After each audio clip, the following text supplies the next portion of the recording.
Jonty, you have a very close working relationship with Gautam Gambhir, who's obviously now the head coach of the Indian cricket team. How do you think under his leadership, what impact will it have? Well, it's interesting. I mean, Gigi is somebody who is passionate about what he does. He doesn't do anything half-heartedly. And I'm not saying there's any Indian coach that's ever done anything half-heartedly, because let's face it, it's a pretty demanding job just from a pressure perspective. Right. There's so many eyeballs on you the whole time. Yes. And difficult to get away and sort of release the pressure. He's going to be very different to a Rahul Dravid. And again, it's around the personality.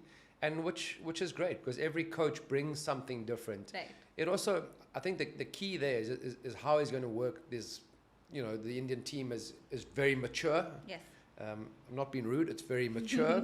Some great talented young players coming through, but some of the senior players.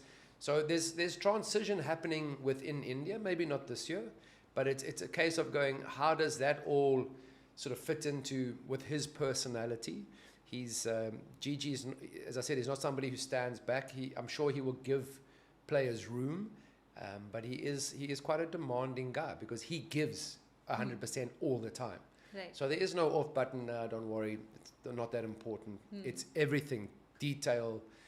He's committed 100% to the job that he's doing, and I mean he loves cricket still. I mean, he could probably play and score runs himself, but I think he's going to work with a team that's going through a bit of transition, but nobody can ever fault his commitment. So if he's asking for something from the players, it's because he's prepared to give just as much. Right. Is it true that Gautam Gambhir had suggested your name as the fielding coach and the board did not want to go through Yeah, it? can you believe it? I mean, they didn't want an international coach, and I'm so local. They want a local fielding coach. I mean, Meri naam Jonty Rhodes. Come on. This is going to be the headline of the podcast. I thought Come maybe he on. won't even answer Meri it. naam Jonty Rhodes. Yeah, I'm based Goa. Maybe it's because I'm based in Goa. Maybe I need to be in a metro or something. No. But we were also hearing rumors that you were supposed to be coaching the Indian team also. I heard that too. I got congratulations all throughout the day. It was even, it was kind of on official sports websites and on the social media. Yeah. But it's, I've taken my hat off to the last two fielding coaches in the Indian setup. I mean, I think, and it comes from the captaincy. I mean, under Dhoni certainly showed players. He had a lot of senior guys at the end of their sort of era. And he just showed through his physical ability how important. I mean, he's still at the end of his whenever he calls an end of his IPL career, between the wickets, amazing. I mean, he's 40 and he still runs like that between the wickets. It's incredible. So he certainly showed, just through his example, the importance of fitness and speed and strength. Right. And then when Virat Kohli took over the captaincy, I mean, he made it. It was a part of the selection criteria. If you don't pass the fitness standards, sorry, no matter how good you are, no matter what results you're producing, if you're not, because everybody's then treated equal. So that was interesting. And it took India, because to be a good fielding team, you need to be a fit and mobile and, energetic side. And it took India to, one of the better fielding sides, because they've always had good fielders, Mohammad Kaif, Yuvraj, Harbhajan Singh even. You've had 2 or 3 good players in the setup, as Redin at the start of my career. So you had Azhar and these guys who were good, but maybe 7 guys you were trying to hide. In these days, there's no space to hide anybody. Right. And it's incredible how, sort of India's dominance has not just coincided with great players, but certainly there's 3 elements to the game. It's no longer just batting and bowling and a couple of guys field. The third discipline is fielding. And if you've got 4 or 5 players you're trying to hide in the team, you are weaker than than your opponents, and you're giving them a slight advantage. And the teams these days are so evenly matched, you can't afford to give away 1% or 2%. So that's been interesting development, and I think the captaincy, the individuals that were captaining India through MSD and then through Virat Kohli certainly had a huge impact on that ability, and the fielding coaches that they employed have been superb. They really have been superb. Right. And what do you think of the current fielding team that we have versus back then in your time? So do you think the difference is?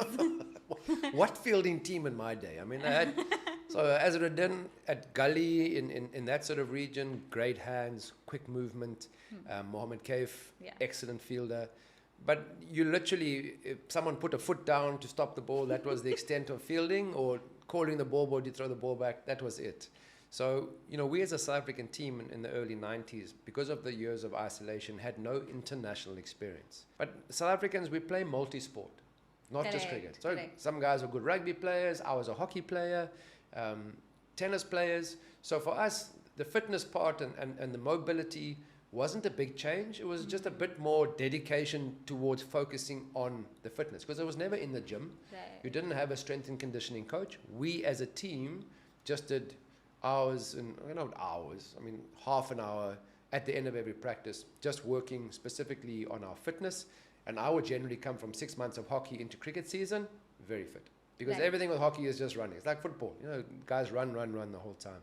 So really, from a fielding point of view, it's amazing to see how it's changed, because then it was all about defending the single, taking your catches.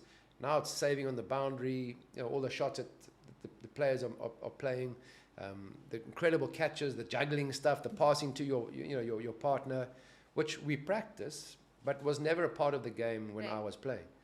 My whole career was literally in one area, at backward point, and maybe if a spin bowler was bowling at mid wicket or short cover. But the rest of the time, I never even left 10, 15 meters away from the batter. So fielding has evolved. The players have really improved.